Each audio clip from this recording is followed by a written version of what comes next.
मोहन अपने कंधे पे बोरी लिए एक पेड़ की छांव के पास आता है और बोरी बिछाता है। आज तो मैं सारी सब्जियां ताज़ा लाया हूँ। आज तो बहुत अच्छी बिक्री होगी। फिर से आ गया ये मोहन। आज इसे क्या लगता है, ऐसे ज़मीन पर पेड़ के नीचे बैठकर सब्जियां बेचने से क्या सब्जियां बिक जाएगी? सब्जियां तो आज सारी मेरी ही बिकेगी। रवि के ऐसा कहते ही एक इंसान रवि के पास आता है। अरे सुनो, ये 2 किलो टमाटर देना भाई। हाँ हाँ भाई साहब, रुको देता हूँ।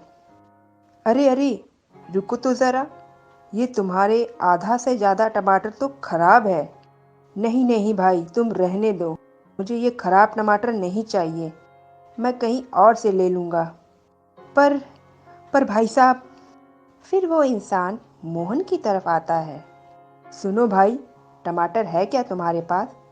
हाँ हाँ भाई साहब, सारे ताज़ा ताज़ा है, बताइए कितने कर दूँ? टमाटर तो सारे ठीक है तुम्हारे पास। अच्छा चलो, 1 किलो कर ही दो। जी भाई साहब, ये लीजिए आपके 1 किलो टमाटर। ये मोहन की तो ये गिनी चुनी सब्जियां लेकर मेरा सारा काम खराब कर रहा है। ऐसा कहकर रवि मोहन के पास आता है। सुनो मोहन, तुम सब्जियां बेचना बंद कर दो। पिछले 1 हफ्ते से मैं तुम्हें रोज देखे जा रहा हूँ। हर रोज तुम ये बेकार सी बोरी बिछाकर इस बड़े से पेड़ के नीचे बैठकर सब्जियां बेचना शुरू कर देते हो। तुम्हारी वजह से मेरी जो भी कुछ बिक्री होती थी वो अब कम होने लग रही है। मैं आज तुम्हें आखिरी बार समझा रहा हूँ।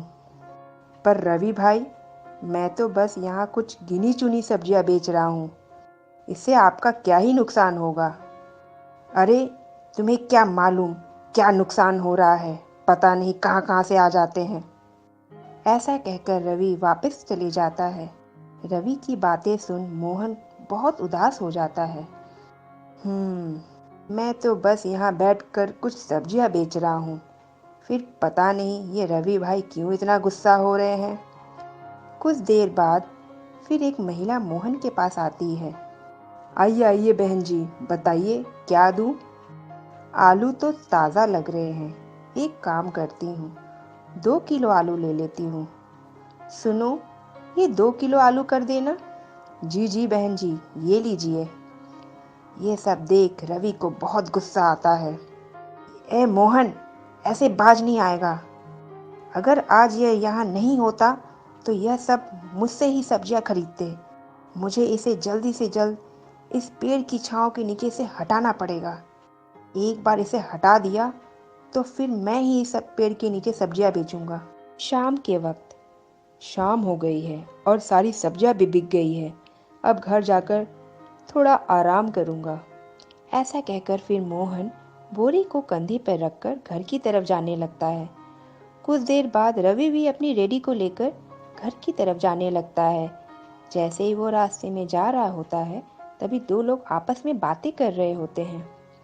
अरे भाई, तुम्हें पता है क्या, सुनने में आया है कि मुखिया जी ने अपनी बेटी के लिए एक बहुत ही महंगी सोने की चैन खरीदी है। हाँ हाँ भाई, मैंने भी सुना है इस बारे में।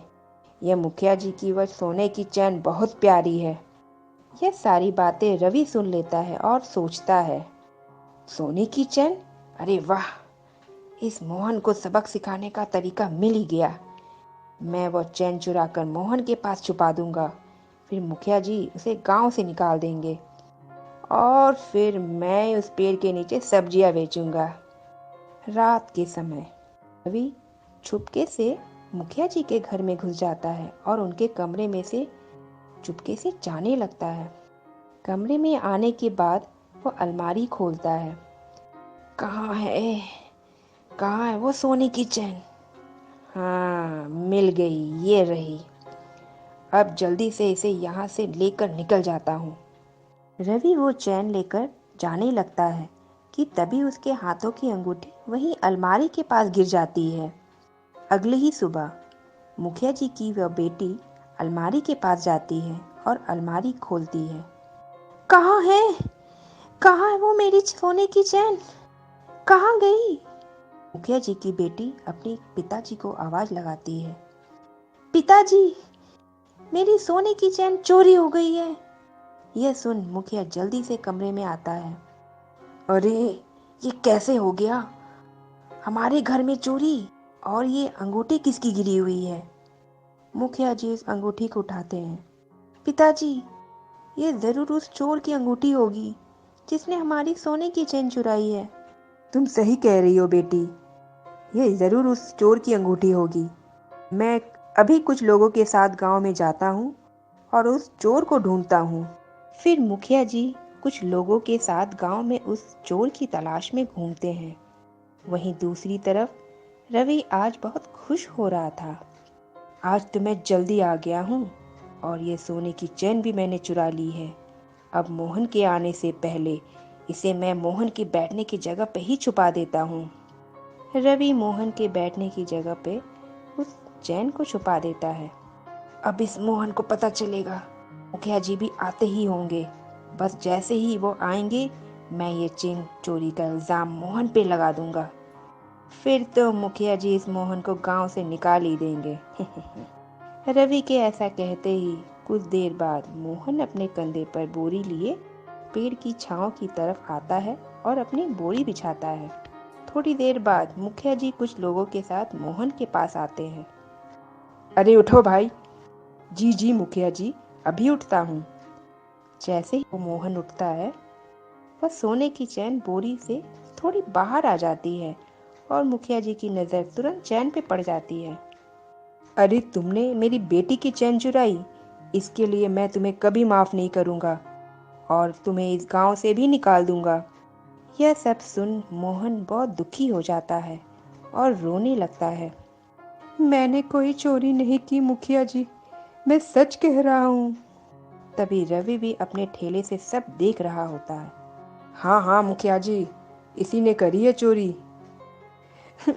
नहीं नहीं रवि भाई, मैंने कोई चोरी नहीं की। तुम झूठ मत बोलो, तुम्हारे पास ये अंगूठी कैसे आई? अपनी अंगूठी मुखिया के हाथों में देख मोहन चौंक जाता है। यह अंगूठी तो मेरी है, यह कैसे रह गई वहाँ? अब तो मुझे चुप रहना पड़ेगा, कहीं मैं पकड़ा ना जाऊं। लाओ, अपना हाथ दिखाओ। ये अंगूठी जैसे ही तुम्हारी उंगली में आ जाएगी, तुम्हारा जुर्म साबित हो जाएगा। मुखिया जी वो अंगूठी मोहन को उंगली में डालने के लिए कहते हैं, पर वह अंगूठी मोहन की उंगली में नहीं आती है। ये अंगूठी घुस क्यों नहीं रही है? लगता है ये सच बोल रहा है, शायद इसने चोरी नहीं की है। मुखिया जी, अंगूठी नहीं घुसी ना, अंगूठी नहीं घुसी ना उंगलियों में। मैंने कहा था कि मैंने चोरी नहीं की है। अगर तुमने चोरी नहीं की तो फिर किसने की? ऐसा कहकर मुखिया जी फिर अपने साथ खड़े लोगों से कुछ कहते हैं। सुनो जरा, उस रवि को पकड़ के लाओ यहाँ। फिर कुछ लोग रवि को पकड़ के मुखिया जी के सामने लाते हैं और मुखिया जी रवि से कहते हैं, अपना हाथ तो दिखाना जरा। पर पर पर मुखिया जी, मैंने कोई चोरी नहीं की। भला मैं क्यों चोरी करूँगा? अच्छा, ऐसा है तो अभी अपनी उंगलियां सीधी रखो, अंगूठी डालकर देखता हूँ। मुखिया जी रवि की उंगली में अंगूठी डालने की कोशिश करते हैं। अंगूठी बड़े ही आराम से रवि की उंगली में चली जाती है। अरे, ये तो तुम्हारी उंगली में बड़ी आराम से आ गई। इसका मतलब तुम ही वो चोर हो? नहीं नहीं नहीं, मैं कोई चोर नहीं हूँ। तो तुम ऐसे नहीं सच बोलोगे। सुनो जरा, इसकी खूब पिटाई करो, तब ये सच बोलेगा। वह सोने की चैन मैंने ही चुराई थी। पर क्यों? मैंने सोचा, अगर मैं वह सोने की चैन चुरा लूँगा और इस मोहन पे उसका इल्ज़ाम लगा दूँगा तो आप इसे गांव से बाहर निकाल देंगे। फिर बस मैं ही इस पेड़ की छांव के नीचे सब्जियां बेचूंगा और सब मुझसे ही सब्जियां खरीदेंगे। मुझसे बहुत बड़ी भूल हो गई, कृपा करके मुझे माफ़ कर दीजिए मुखिया जी। तुमने मोहन को फंसाना चाहा और तुम खुद फंस गए। जैसी करनी वैसी भरनी। अब मैं तुम्हें इस गांव से निकाल ही दूंगा। मुखिया जी रवि को गांव से निकाल देते हैं। मुझे माफ़ करना, मैंने तुम पर शक किया। अब तुम आराम से इस पेड़ की छांव के नीचे सब्जियां बेचो, अब तुम्हें कोई तकलीफ नहीं होगी। उस दिन के बाद से ही मोहन फिर से उस पेड़ की छांव के नीचे बैठकर सब्जियां बेचने लगता है। तो ये थी हमारी आज की कहानी। आशा करते हैं कि आपको कहानी अच्छी लगी होगी। जो अच्छी लगी हो तो लाइक जरूर करें और ऐसी ही कहानियां आगे भी सुनते रहने के लिए चैनल को सब्सक्राइब करना ना भूलें। फिर मिलेंगे आपसे एक नई कहानी के साथ। धन्यवाद।